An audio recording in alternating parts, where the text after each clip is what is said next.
So who's who then? I'm Gandalf. I want to be Gandalf. I said I was Gandalf. You asked who's who and I said I'm Gandalf. I'm never Gandalf, I want to be Gandalf. Well, then we should do this at your house. Your house, you get to pick. Rock, paper, scissors. Alright, fine. 1, 2, 3. I can't see it. No, well... I want to be Gandalf. Alright, well...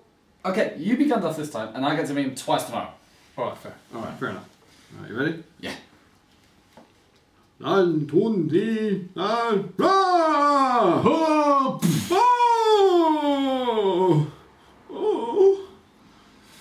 You have come too late, wizard. It is done. Where's your master? Where is he? He's everywhere. We are Legion. What are you two doing? Research? Have you been here since I went to bed? No. No? You do know what time it is? It's 3 in the morning. Have you not filmed the Palantir yet? Oh, God. No. What is it with you two and Lego? We want to be more like Jamie.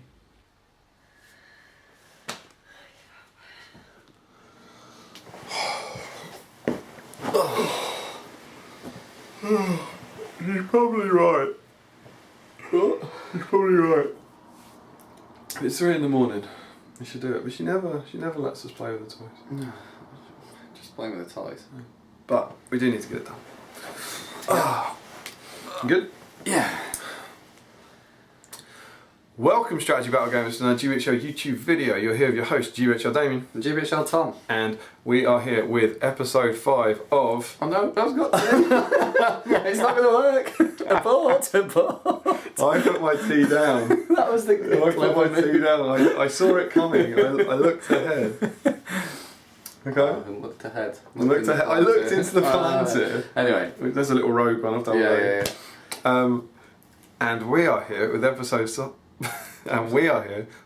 5 of The Palantir. Yes. Yes. Nailed.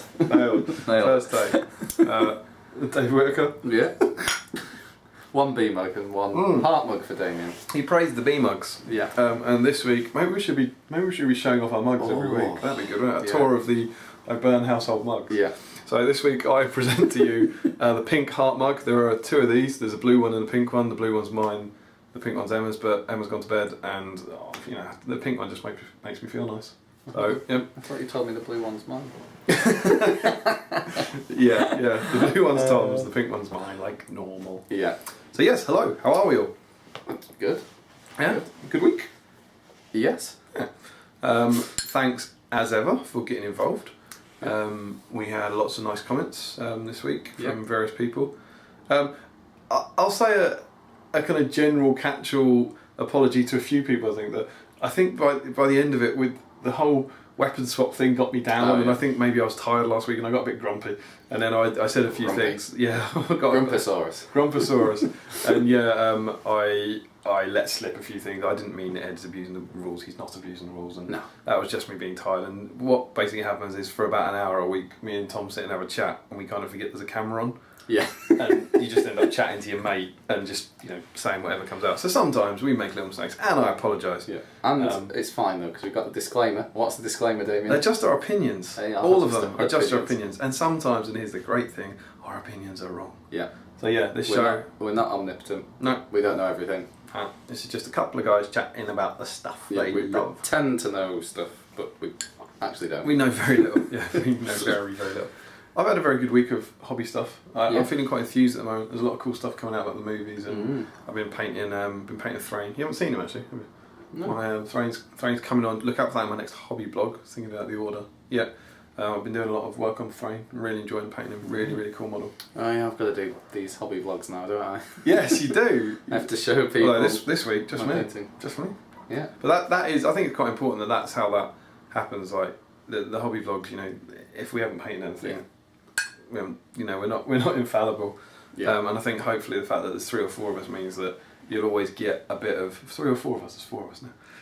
You'll always get a bit of kind of hobby from one of us on Monday, just showing you the sort of thing we're working on. Yeah. But Jamie's so prolific as well. Like how he boshes them out. He absolutely boshes them out. It's a positive bosh. And Yeah. I just agonise over, as anyone who watched my one this week said, have you watched my one? No. I have to listen to you for a lot of the time during I'm my not going to week. watch yours. I'm not gonna watch it. But I've got basically 6 heroes and I'll paint about a hero a week. Mm-hmm. So I've got 6 models in front of me which are going to last me till mid-November, which is kind of depressing, but they're cool models. But anyway. That's a little side. Yeah, joke that's there. fine. But they like it. I think it was Ian Marley last week who said there's no such thing as a long video, or the longer the better, or something, which we think you feel about in these videos, which are of course painting videos. So we hope you get your paints out. Yeah. This is why I don't have hobby vlog time. This is an hour that I could be painting, and instead I'm giving you painting time. So if anything, my hobby vlog should be filming this and saying why I'm not painting. This is what I'm giving back. Yeah, so lots of good comments. So what did we talk about last week? We talked about the... lots of movie news. Yeah, movie news. So it was the banner scroll poster thing. The extended trailer for disucss Smaug. Yeah, which is cool. And Thrain. That kind of thing. And then stuff about Lego. Yeah, the Lego sets. Slight update on Lego. Big update from Mr. Lego Man, Mr. Jamie Gibbon. Who's Lego Man? Lego Man? Yeah. Mr. Jamie Gibbon. Do you want me We're to not get the there photo yet. up? We're not there yet then. What, as us? Yeah. No, I don't think okay. we're... No, I think if there's only one Lego Man. Okay. But Despite our best. Jamie has now... I know, we're trying. trying to get the Lego time in, but she just won't have it. Jamie has now said that in British stores, the Lego's on sale. So that trade embargo thing, it obviously doesn't apply to Lego, or is a rumour, of course. Yeah. But on there, it's interesting because on their site, on the Lego it site. says the Lonely Mountain site, the Lonely Mountain kit on the Lego site says from October 15th, which implies it's true. But according to Jamie, it's on sale. So go and get it. Tomorrow, which is tomorrow doesn't I think he work said it was on video. sale today, Tuesday. We're recording this on Tuesday, by the way. Yeah. So definitely by the time you watch this, all those sets will be out there, which is very cool. I'm definitely going to get the Lake Town one. And there's 2 I wanted. What was the... I can only think of 3 sets. The Elrond, Witch King. Yes, Galadriel. that was it. Yeah, the Elrond set. So the 2 cheaper ones, which is cool. Yeah. So we talked about the movie news. Yeah, and then we went on to other discussions. So we, as you've already said, we talked about weapon swaps a lot. A couple of comments came out of that. First is a pickup by Murtal. Yeah. Thank you very much for correcting us. Correcting us. Yeah, correcting me on the do they have daggers and correcting you on fainting with berserkers. But you said it on the video. I did say it. I said they can't faint, and you were like, oh, they got You didn't edit it out, did you? I didn't say You could have saved me. Yeah, I could have saved you, didn't want to. But yeah, berserkers don't have daggers on them anyway. No. So as Mr. James Baldwin quite rightly pointed out, if you are not going two-handed, you can't feint with them. Nope. And I need to apologise because I've done that in the past. I don't quite know why. I think because I use berserkers and ferals a lot together, and the ferals can feint. Yeah. I don't know. I've done it a lot. So apologies to anyone I've done that to. I did think they had a little dagger on their belt, and you were saying you thought they had one in their boot. Yeah. I mean, realistically, I don't know. In the grand scheme of things, it's probably not swung entire games. Hopefully not, because there's normally a combination of them. Yeah. But, and obviously, as we've constantly spoken about, I could do it if I pinned a little knife onto it. Yeah.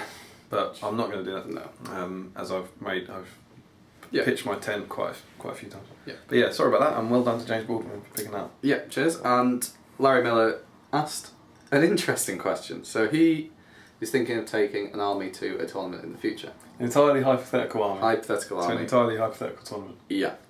In a mill town An old mill town. near 2 other Wasn't it a GBHL. hypothetical? Wasn't it a hypothetical league finale? Yeah. Good one, Larry. So anyway, he was asking, he wants to take, we have our idea about what the list is, but we won't give anything away.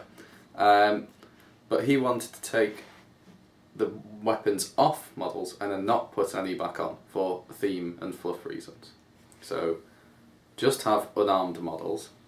And then his question was, can they then still piercing strike? So I guess like what we were talking about with Lurtz last week, where the model doesn't have the sword on, but you know he has the sword and it's in his profile. can he do that?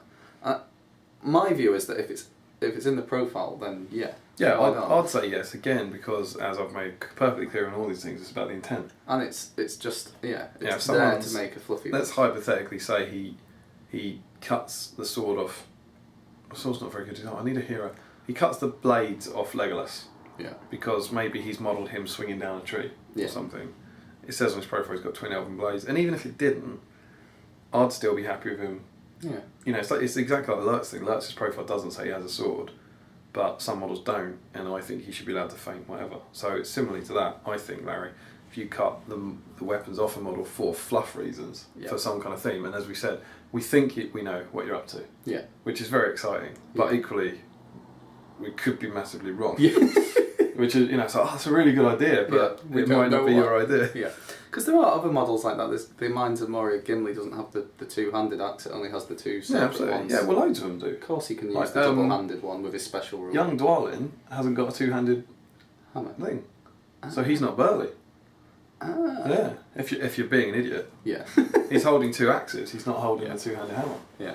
But we're not going to get drawn back into that conversation. I guess with proxies and with weapons, obviously they're talked about a lot on the forums and on the Facebook group. We might revisit them in a long time, but you know, we said our piece. Yeah, absolutely. And- Someone said someone say they drifted off Yeah, they drifted. for 20 minutes because it comes up so often. So Yeah, I think- on the Facebook. yeah, on the Facebook group and stuff. So I think Yeah. fair point. Yeah.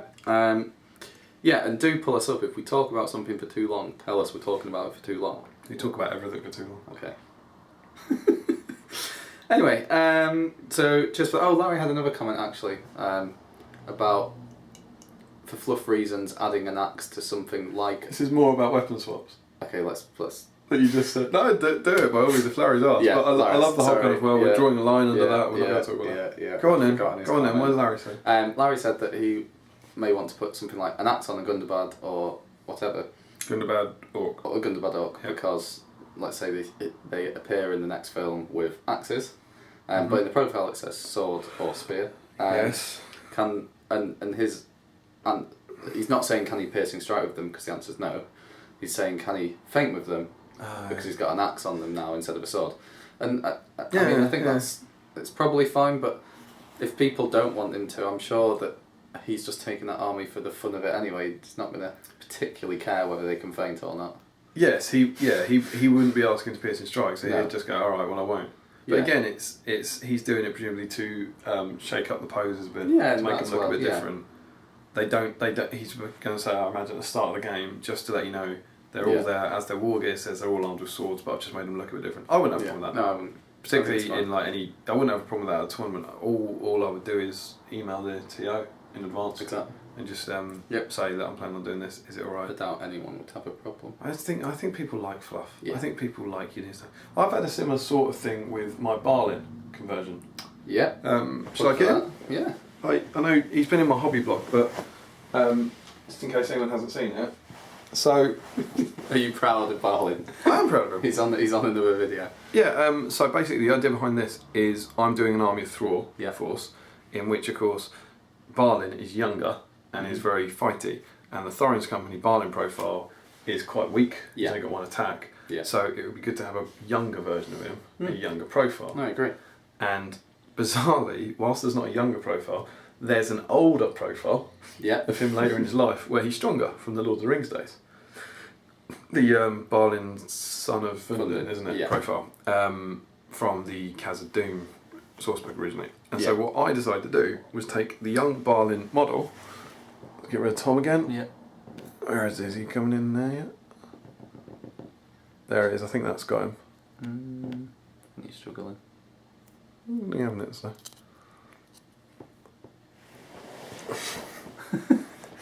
There he goes. So the young Balin model, and I've removed the sword mace and put Durin's axe on it, and it's actually the Durin's axe from Finecast Balin. And the idea behind that is that this then becomes a model, an alternate model for the Balin son of Fundin Yeah. profile. So this isn't Thorin's Company. I'm Yeah. not giving Thorin's Company Balin No. an axe. I'm using this as Balin son of Balin son of Fundin. So you'd have to lead Khazad Guard. Or Yes, exactly. Or be an independent Yeah. hero. Yeah, he won't be leading Grimhammers or anything like that.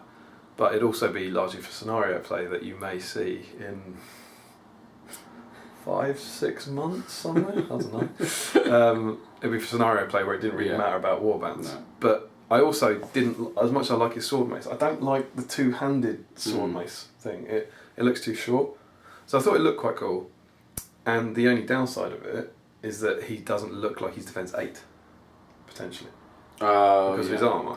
But I think, with the armour thing, people generally slide on that anyway, like we say with the legless. Yeah, I think people are forgiving. So, but when it's got the cool factor, you know what you're dealing against. And I think that's where Larry comes from. Yeah. It's that kind of, you know why you've done it, that looks cool, fair enough. Yeah. So we're done. Yeah. We can move on. Brilliant. Woo! Okay. So, so we also got some comments on some movie news updates. About the extended edition. Yeah. It was Nolsey, wasn't it? Yeah. Did he say it was Nowsy, didn't he? Or is it Nalsey? I think it's Nowsy. Maybe it was Nolsey. He told us. I know. Nowsy. I think it's Nowsy. Okay. Yeah. We'll go with yours. And he said that, and he's quite right, we hadn't mentioned it, that if you cast your minds back to 2002, 2002, 3 and 4, when the extended versions of the Lord of the Rings films came out, as well as the extended versions, which are amazing, you got a collector's edition which had a figure with it, a We'll cast. really call it a minifigure, it's quite big. So the Fellowship one had the Argonath bookends, the Two Towers one had the Smeagol statue, and the Return of the King one had the Minas Tirith kind of money box thing, wasn't it? And they had them, and they have done them for The Hobbit, but they're only available in America and Canada, which I was really glad about. Yeah. Because I dropped them. Did you get any of the Lord of the Rings ones? No. You didn't get any? I got the Smeagol. The Smeagol's over there. I don't know why I didn't get the others, because I like them now. But they go for stupid money on eBay. Like the pieces, just the pieces go for about 50 quid or something. Yeah. But yes, they did it for The Hobbit, and the Unexpected Journey one was Bilbo with Gollum climbing over the rock. Yeah, no, I've seen that. I saw that on the Facebook group. Someone had got it. Yeah. I think someone from Germany has got it. Yeah, probably. And then the Unexpected Journey one, Desolation of Smaug one, was the Erebor statues. I think, wasn't it? Is that the way around it is? I've definitely seen those two, so it must be, the 2 Erebor dwarf statues. Yeah. And they're not available over here, which sucks. Yeah. Because I'll definitely get the Erebor statues. They're really cool. Our American and Canadian viewers are just like, yes. You can keep your Great British Hobbit League. We can have ours. Keep our Great British, great Canadian free bookings. So, in the spirit of GBHL James being called, is that Lily? Is that Lily on the channel? Yeah. Hi Lily. You're on the Palantir live. Everyone say hi to Lily.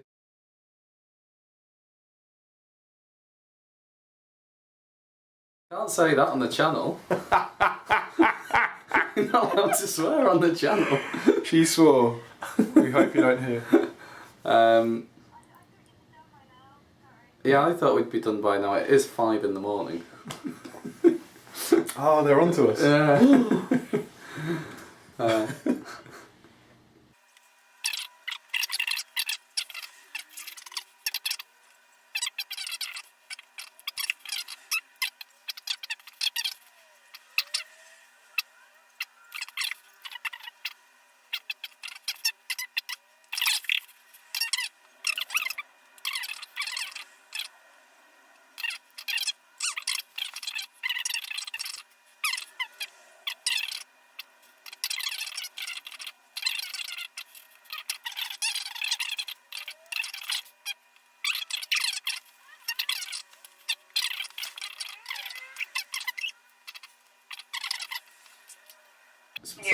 You're on speaker now. It's a tricky thing to do, isn't it? Putting someone on speaker. Yeah.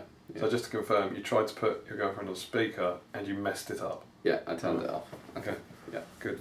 Anyway, so I don't know how to introduce this. I think you should just tell them what she's going to do. Lily's going to do something for the channel. You can go, Lily.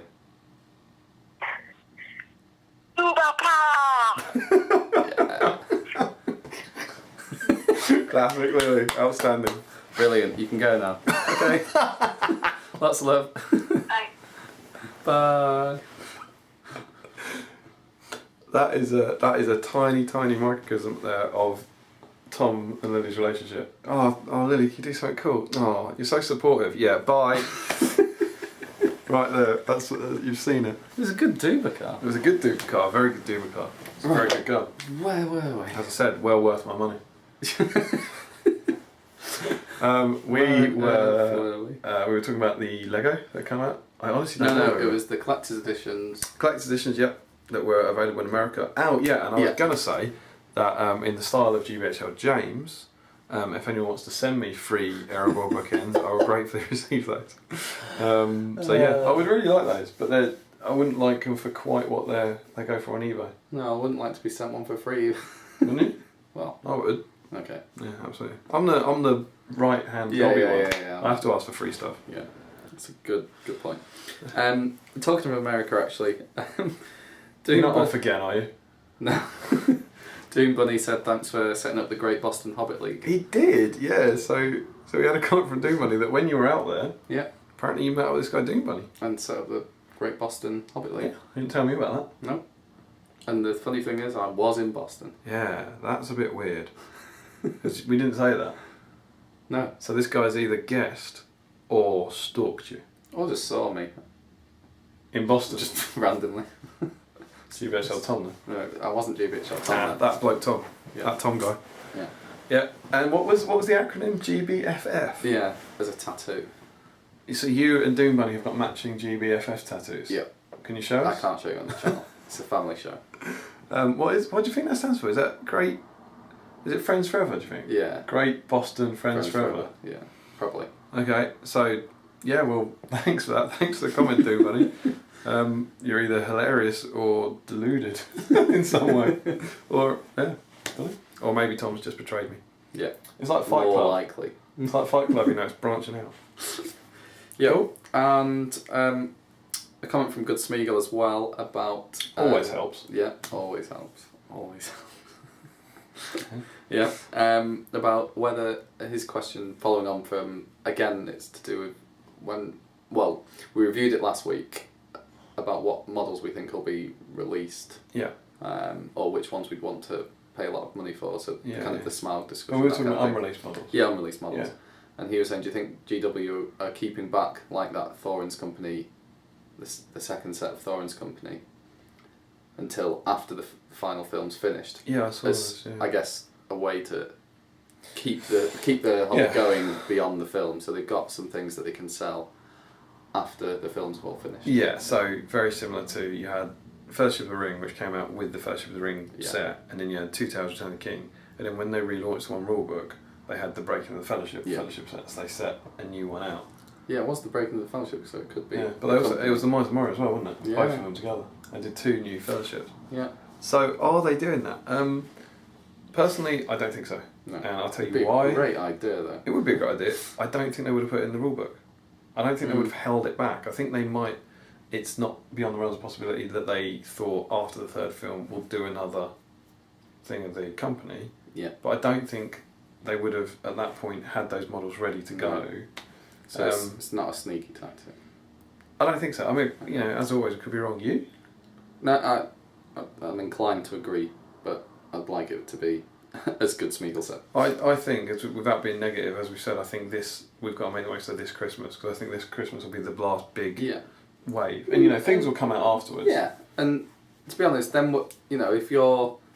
I guess as long as we don't get massively excited about stuff that may not come, then anything that does come is going to be a huge bonus. Yeah. And obviously we're going to be excited and buy it, so, I think, actually, we might be surprised by how much stuff there is, because we haven't seen the film yet. Mm. That's the more I hear about the film, if you'd have said a year ago what you're going to get for the 3rd film, you wouldn't have thought of the Ox Rider things. No. You wouldn't have thought of whatever these new monsters are that the Orcs are going to have, the Orc Ballista potentially. Yeah. There's a lot of stuff that might be there based on the film rather than the book. So we can only hope and wait. But alas, I think those. I don't think we'll see. I'm not sure if we said this last week, but I don't think we'll see that Thorin's company. No. One thing I've heard quite a lot of is that they're keeping it until they finally sell out of Escape from Goblin Town sets, Okay. With the idea being that if at the moment the only way you can buy the company is in that set, so they'll wait until that goes and then introduce them. Maybe. Possibly. Who knows? I'd get them though. They're gorgeous ones. Yeah. Okay, so we're on to the actual show. Yeah, as always. Again. I think this is an important part of the show, though. I think. Yeah. But the newer topics. Yeah. So Indeed. starting off with more movie news. Yep. It is. It's definitely. It's trickling now, isn't it? Yeah, it's definitely trickling. It's coming. It's Because yesterday in our money. Yes. So on Monday. Yeah, Monday for you. What came out? A poster of Bilbo Baggins. Poster of Bilbo Baggins with doing this. Sting. Yep. First one released by Warner Brothers. Yep. And it looks really cool. Yep. And it has the kind of tagline, the defining chapter. Yeah. Which sounds very ominous.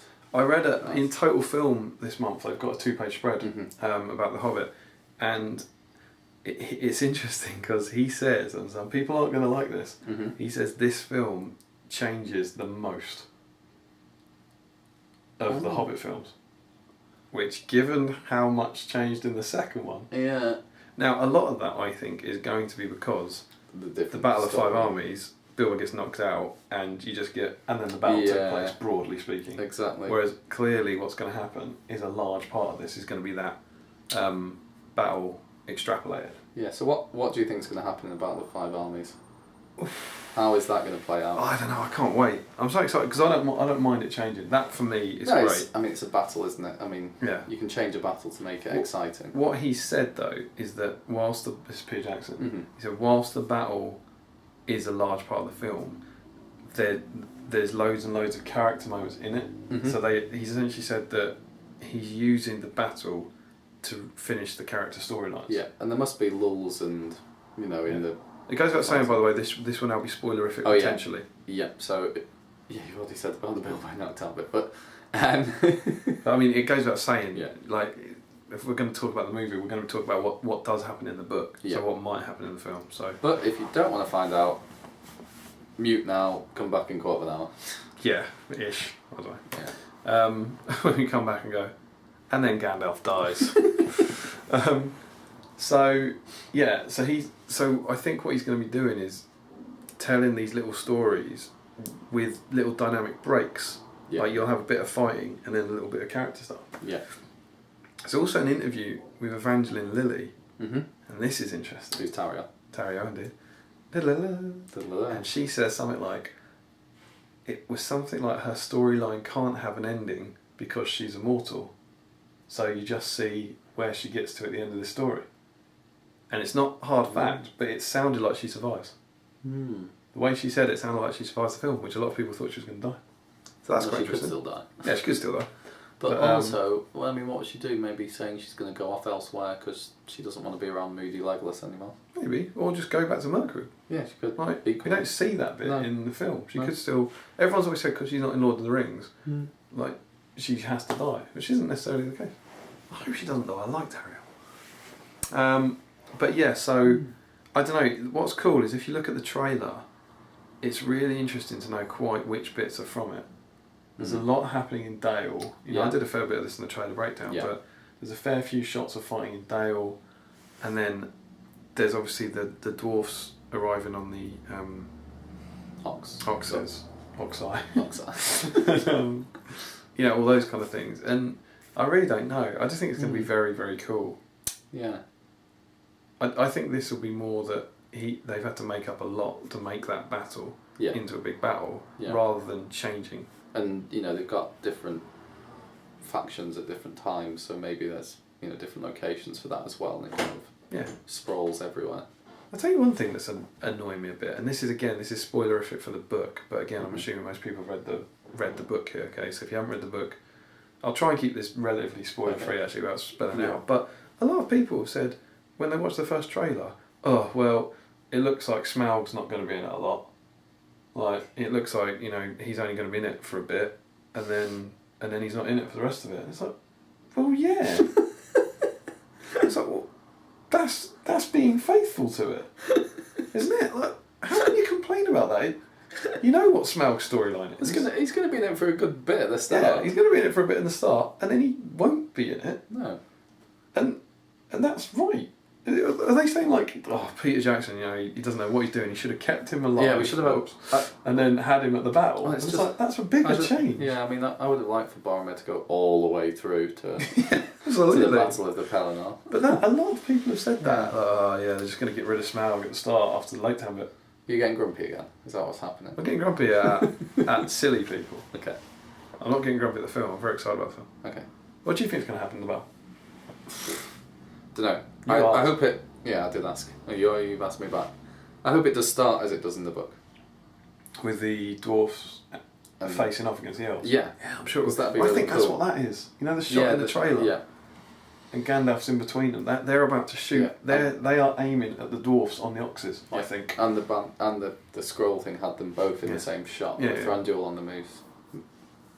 Yeah. I think, That'll be cool. Yeah, the knocking out thing, I mean, he took it out of the Return of the King, because in the Return of the King it's really weird. The Blackgate battle, it's just, I'm assuming most people have read the book, but Pippin gets knocked out by a stone, kind of falls under a troll, and then that's it. And then it cuts to the other story arc, and you're like, well, a lot of Tolkien's major battles end with a hobbit being knocked out, yelling, the eagles. The eagles. He's just got to a point where I can't write this anymore. But no one, that's the thing, no one complains about that now. No. There's so many changes in Lord of the Rings that people moan about, like elves at Helm's Deep and stuff. But there's so many other changes that they never moan about. Yeah. And I never thought it was quite fair. I think it's the same with the Hobbit films. Mm-hmm. I've said this before, that there's a lot of change in them, which I could see why people might think of the bad, but he's changed so much for the good. That is a good point, actually. Do you think, I always thought this when Pippin did The Eagles Are Coming, because that's the Hobbit line. Yeah. Will they then, what could they do in The Hobbit? Because is it literally going to be Bilbo going, the Eagles are coming? Because then it's just literally a deja vu. Does he not say it? I don't think it's Does said in Pippin Lord of say the it in Rings. Lord of the No, I don't think it's said at all. No, I thought Pippin actually Maybe he called does. out. I thought it was like a reference. I don't think he did. Maybe he did. But I was pretty sure it was, he doesn't say it. Maybe. I think it just says, and then everything went black. So tell me about the rest of the battle. There's going to be lots of good stuff with, presumably Azog leading. Azog leading, absolutely. Now, whether Bolg will be there by this point because Legolas is chasing after him, we don't know. There's that shot of him at the top of the tower, isn't there? Yeah. Where he looks like he's advancing on Bilbo. But that could have been the way it was shot as well. Yes, it absolutely could be. I mean, Legolas is also shot in that tower bit. They could be having a showdown. But yeah, I think Bolg will be there. I mean, the big questions is who of the evil characters are going to die, and if so, when, and by who, and then the good characters as well. We go. Mm-hmm. It's in quote marks. So it ends as it it's gets the the eagles are woods. coming. Okay, you're right. Even as it fluttered away, and it laughed a little with him, and it fled. Almost gay it seemed to be casting off at last all doubt and care and fear. And even as it winged away into forgetfulness, it heard voices, and they seemed to be crying in some forgotten world far above. The eagles are coming, the eagles are coming. For one moment more, Pippin's thought hovered. Bilbo, it said. But no, that came into his tale long ago. This is my tale, and it ended now. Goodbye. And his thought fled far away, and his eyes saw no more. So it's almost like he's kind of dreaming it. Yeah. Bedtime about it. Indeed. It's unbearable. So I don't know. It's really exciting. I can't wait to see it. I really can't. And there will be probably a new trailer. Yeah. So so we've got this new poster. Yeah. Yeah, with Bilbo, and he's looking all covered in muck with the sting out, which implies he's awake for the battle. Yeah. And he's not going to get knocked out. No, Is he? it'd be boring if Bilbo's just sprawled on the floor for a bit. I mean, he might get knocked out momentarily. Yeah. Oh, because he does do the one day I'll remember, so I think he will get knocked out. Yeah, but didn't we talk about it? Was it us that talked about it, or just me banging on my trailer breakdown was you about how about that's a weird line? It is. The one day I'll remember implies that maybe he was knocked out and what's dazed for a bit. Yeah. And maybe he's dazed and doesn't really register something bad that happens. Because it's like, it's not saying I can't remember, it's saying that in the future I'm going to remember something that I don't remember now, which is odd. I don't know, with things like that you can blank them out of your mind, can't you? Maybe. But yeah, who knows what that's about. Yeah. Like, it's the trouble with trailers. That line might not even be in it. Yeah. Yeah. But anyway, the other, I don't know if you're going on to what you're saying, that was that poster. Mm-hmm. There is another poster, hot off the press. Yeah, and this has just come out today, so this isn't hot off the press anymore. No. It was for us. Yeah, about 3 hours ago, so on Tuesday evening, they released the Gandalf one. Yeah. So underneath the Bill one, you could vote. You could vote for if you want to see Gandalf or Thorin next. Yeah. Gandalf won, which is ridiculous because we've had 100,000 photos of Gandalf. I want no more Thorin. So the Gandalf poster is out, and then now there's obviously a lot of them. Yeah. There's now a poll for Tariel or Galadriel. Galadriel, yeah. And of course, this is old news to you because that poster will probably come out on Wednesday. Yeah. So they're releasing a poster. It seems a poster a day. Yeah. PJ said there was a new trailer in October. It's coming, isn't it? Yeah. I reckon poster a day for a week maybe, and then a trailer. Yeah. Don't know. I'm guessing, but it'll be like a 2-3 minute trailer. Yeah. Loads more to talk about. Maybe next week's Palantir. We've also got I'm really excited about this is completely unrelated, but when the FAQs come out, I'm sure we'll cover that in the Palantir. But we're due new FAQs. Where did that come from? I was just thinking about exciting new things that might come out. Okay. But I'm sure we'll cover that. Yeah, I'm sure we will. But yeah, this poster for Gandalf, as you've probably seen, is just his head. There's very little in it. It's just muddy Gandalf head. And there's no the defining chapter, no writing like that. It's just Gandalf and from the director of Lord of the Rings. So exciting. Yeah. So yeah. I think that's it for movie news, though. I think we're going to be getting stuff hopefully in the next few episodes as well, though. So there's always going to be stuff. When was the digital? It was the 26th of October. I'm going to say yes. So we've got to cover something. There'll be a video about that, whether it's the Yeah. Palantir or whether we do a special or something. But, and where are we now? 7th? Yeah. So this will be out on the 10th. Yeah. That'll be doing the next one. Yeah. Maybe two episodes time we might have the extended. Yeah. That's exciting. Cool. Okay, so off from movie news now. Mm-hmm. So obviously every week we ask for you to ask for discussion points. Yeah. And we've had one from Ian Marley. What a lad. What a lovely bloke. What a lad, literally. Met him at Destination Stockport. Yeah. Pleasure to meet you, sir. Yeah. Had a great game against him. Yeah. And lovely bloke. We could bang on for hours about how nice it was to meet new people at Stockport. That's going to be one of our discussion topics. I had a really nice time at Stockport and I met lots of nice friends. We'll save you from that. And he asked whether we could discuss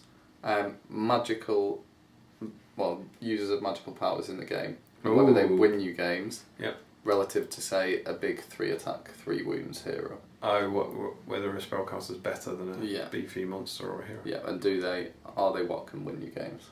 And this is what we're going to talk about. Magic in the games. Okay? Let's start. You go first. So Tom, can magic win you games? Definitely. Definitely. Yeah. Okay. So what do you bring? What's your magical? What do I bring? Tactical prowess. Unparalleled natural charisma. Yeah. So magic wise. In tournament, I know. Okay. In tournaments, I brought Galadriel. I used to bring Galadriel in my tournament winning Wood Elves. not GBHL Jamie's tournament winning Wood Elves.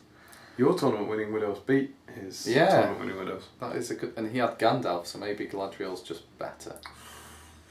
And Jamie now uses Galadriel. Does just saying. just saying. Galadriel. I've not really used Gandalf because I don't feel like I can plonk him into any. Oh no, I don't know what I'm talking about. I've used Gandalf the White. Yeah. I was thinking of Gandalf the Grey. I've used Gandalf the White twice in Minas Tirith themed armies with Pippin, and he is amazing. Which a lot of people don't think. A lot of people think he's too expensive. But okay, so the key thing here is magic users, they're great, especially at high points cost. So when you get up towards 1,000 points, you definitely want at least one spellcaster or you're in a bit of trouble. Because they can shut down whatever big thing your opponent brings and dominate the game. So for me, when I had Gandalf the White, I remember one game against Chris Young, and it was a really cool board at the Titans, at one of the Titans events, I think. It's pretty long board. Yeah, from the previous year. Mm-hmm. And it had a bridge in the middle, and Gandalf sat in the middle of the board on the bridge, so Gandalf the White and Shadowfax. So A can cast Blinding Light to stop things from hitting my troops, but he has such a big ring of fire around him that Chris was scared to move his models towards him because he could just Sorceress Blast anything. On a 4+. On a 4+, which is amazing because you can essentially one dice it with Gandalf the White and it comes off half the time. And it just, all I had to do was shove him in the middle of the board and then I dominated the entire board because he's so powerful. Yeah. So that's kind of the power of a wizard because you've got the added thing, you've got the stick.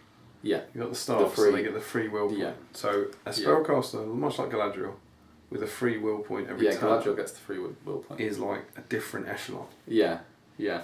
There's kind of a few points. It's hard to kind of organise your thoughts on this. Oh yeah, well there's so much. It's alright, Ian Marley likes long videos. Yeah. So I was going to say, because Jay brought 2 wizards, and you brought 2 spellcasters. And at 1,000 points, it actually works to even bring 2, because you know that your opponent's going to be bringing at least 1. So if you bring 2, you can shut down their one, and then still have the spellcaster. So that's the key thing. So the thing I was going to say is Galadriel and Gandalf are very different. Well, Gandalf's good all rounder. Galadriel's quite a defensive spellcaster. She's not really aggressive. She can immobilise and she can cast Blinding Light, which either shut down their big thing, or it stops you being shot. Whereas Gandalf has the aggressive Sorceress Blast. Yeah. Saruman's like that as well. So there's kind of 2 types of spellcasters. Yeah. Because you also have Radagast again. His stuff like Renew. Very defensive. Renew's very defensive. Elrond's got both because he's got Renew and Nature's Wrath. Mm-hmm. Nature's Wrath's a whole new spell with the aggression. A whole new spell. What is the best spell in the game? Best spell in the game. For its cast value, definitely Immobilise. It is. I was going to say the same thing. Immobilise, hands down. Yeah. Best spell in the game. And we didn't script that No, either. absolutely not. It's just the easiest way to shut down whatever they have, and it's so easy. With Gandalf the White, it's a 2+. That's what Saruman is. It's just bing, bing, bing, bing, bing. I use Saruman a lot. My kind of, I use a few different bits, but my main spellcaster is Saruman, and I bring him in at 700 points plus. Yeah. 750 definitely. How did that go at the last tournament? The last time it was 600, wasn't it? I meant at the last 750 tournament with Kieran. It doesn't matter. Was that Stockport 600?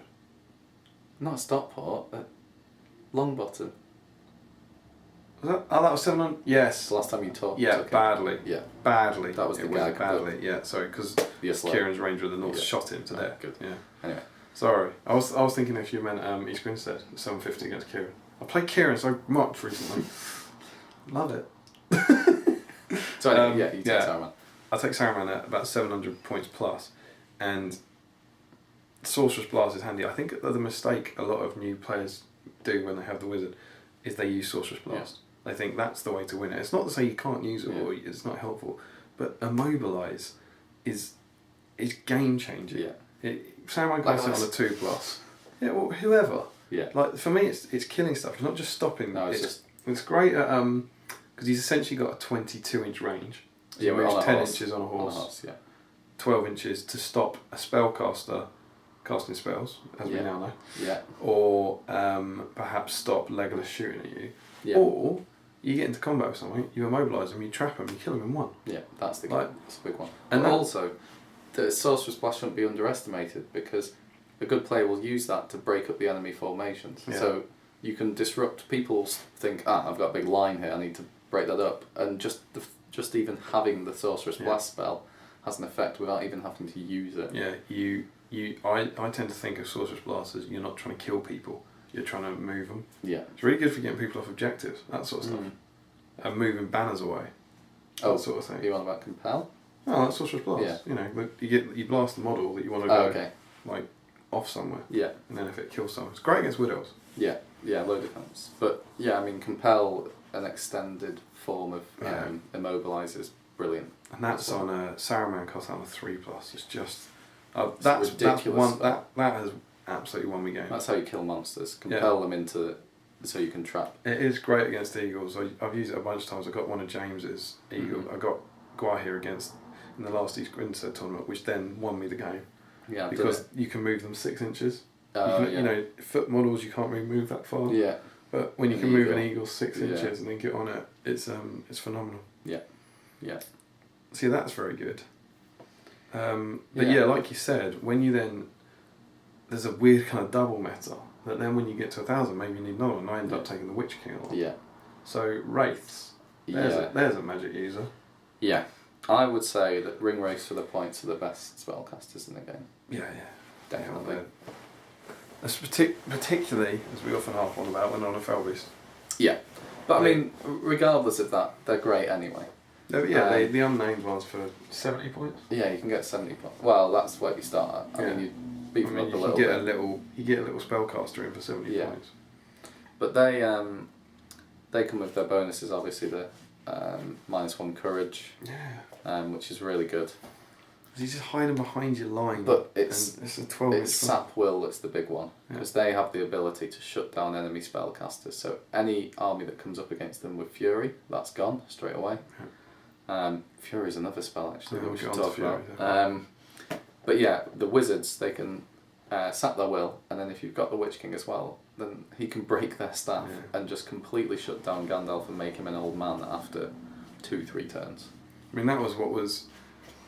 I remember having that. I had a bit of I played Ed twice at Mansfield when I had the Witch King, and I played Jamie at that, and he had Wraith, and it was essentially a kind of roll-off of who got to destroy the other one's Wraith with a channeled sap will or something, and who's going to win this roll-off, right? Well, I'll cast it will. Okay, so you're going to take all of my will because you've channeled it, so how much will do I use to resist this without getting rid of my Wraith anyway? Yeah.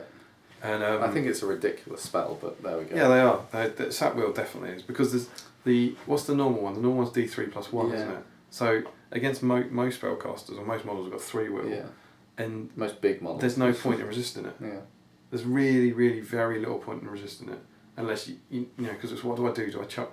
If they cast it on a 6 or something, do I chuck 1 at it? But then it's going to add D3 plus 1 to that.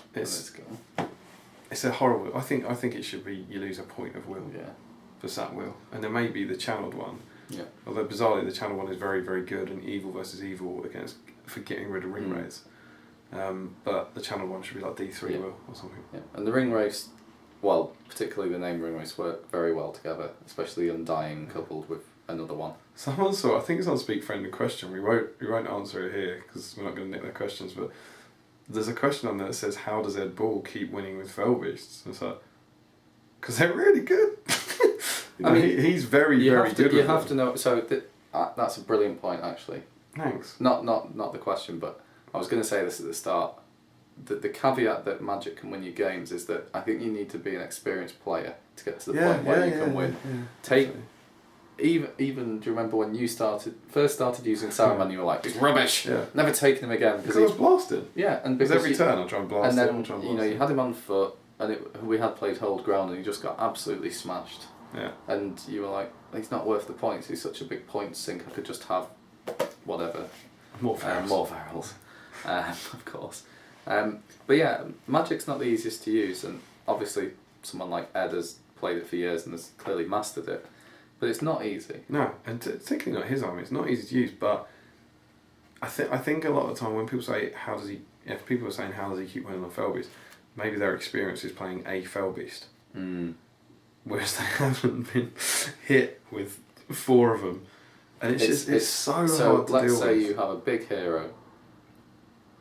He has 4 chances to sap will, then immobilise it, then do what he wants, then charge into it, and whatever else, especially with the brutal power attacks.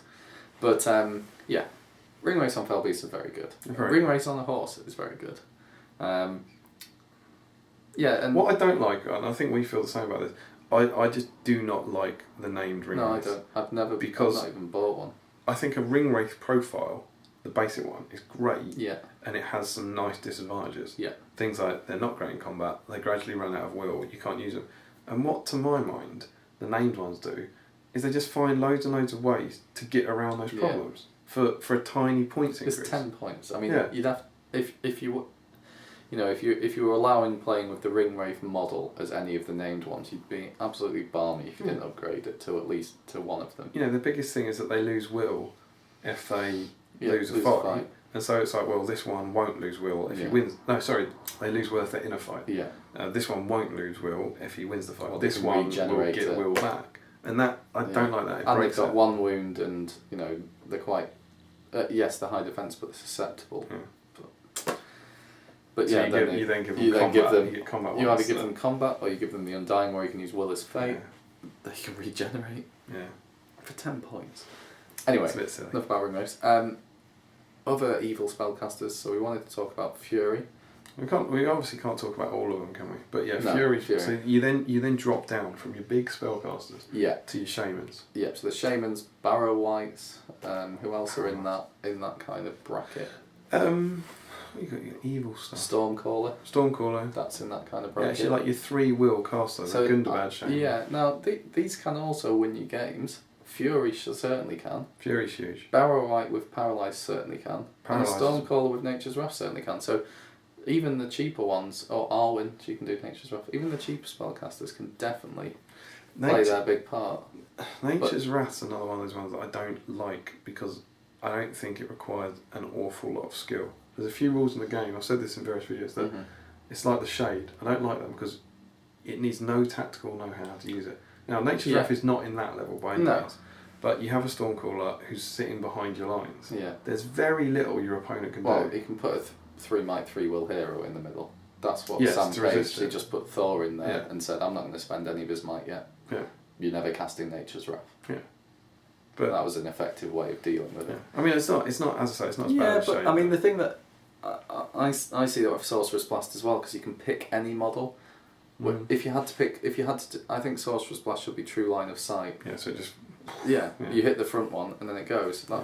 And then it would make it harder to play. Yeah. So it works each way. But yeah, Fury is huge. I think that it's gone overpowered and that Shamans should be worth a lot more now. Yeah, I use it all the time, but I agree. Evil armies become very, very, very solid. They don't run away. It's hard to get a Shamans especially if you've got a horde of evil warriors in front of it. It's very hard to get at them. Okay, yes, if you've got something that can fly, they can get them, but they've still got Fury saves and their fate. I mean, they're not the easiest to kill. I've always thought the channeled version of Fury should make it 12 inches rather than making it 5+. Because 5+ is ludicrous. If you are saving, and it's heroes, it's not just even, Berserkers are bad enough that they're saving, but it saves your heroes on a 5+ as well. It's absolutely game changing. But the interesting thing about Fury, I think, is again, it's not the obvious thing that saves you the game. It's not the 5+ saves. It's when you're broken, definitely, that the models don't run away. I find it, so obviously Damian's Feral Berserker army is really tough. And when you're playing it, when I start playing a game, I'll think to myself, right, what are the key things that I need to do to win the game? So who do I need to remove? And it's usually the big things. So I think, he's got Sauron, I need to deal with him. He's got all these Ferals and Berserkers, I need to deal with them. How do I deal with them?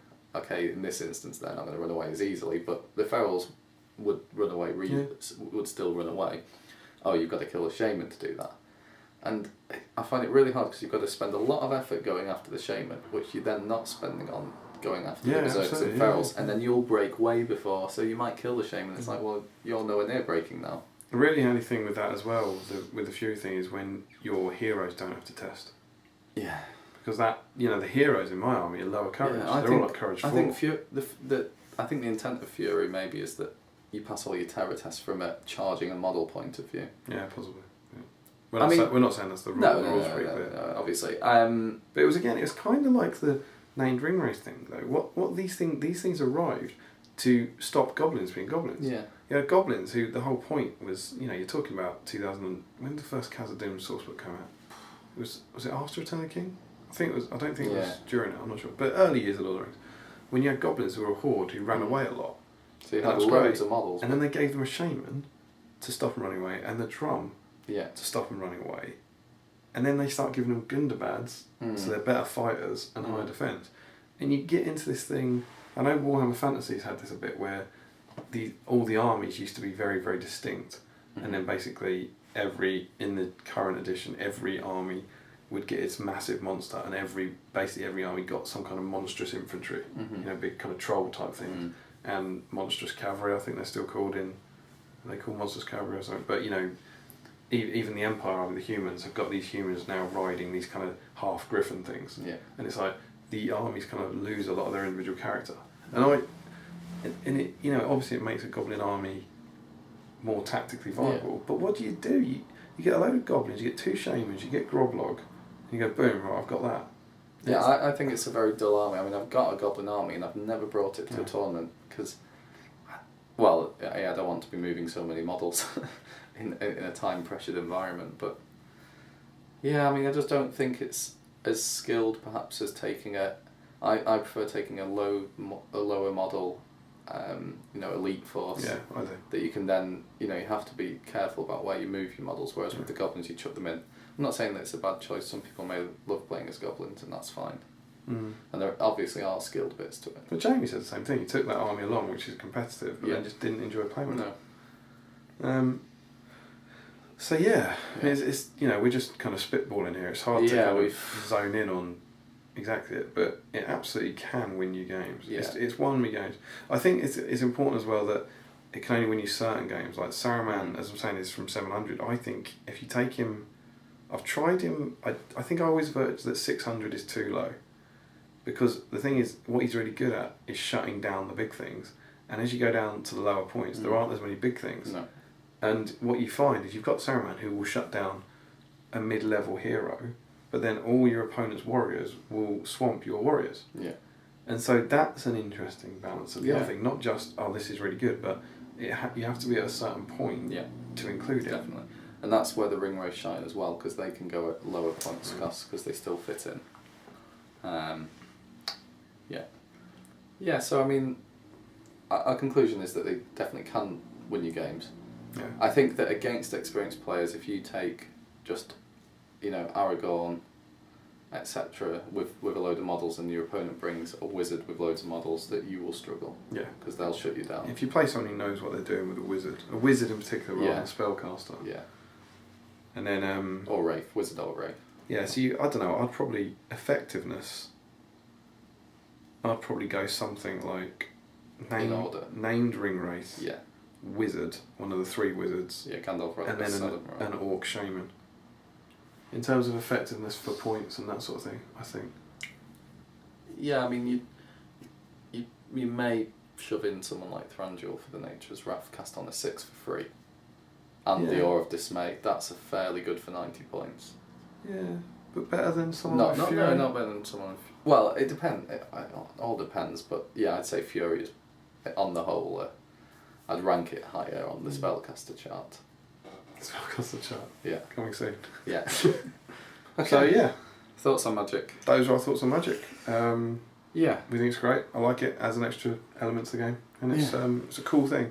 And I also found it really difficult trying to organise my thoughts as we went along. It's the kind of thing where if you wanted to do it properly, you'd write it down. So I hope that didn't come across as some jumbled nonsense. It's kind of the point of this, though, that it's meant to be a discussion show. Yeah. Where we don't actually plan what we're going to talk about. We don't share opinions beforehand, so we can actually have what hopefully sounds like quite a natural chat about it. Yeah, live reactions. Yeah, live reactions, which is hopefully part of the charm and why you enjoy it.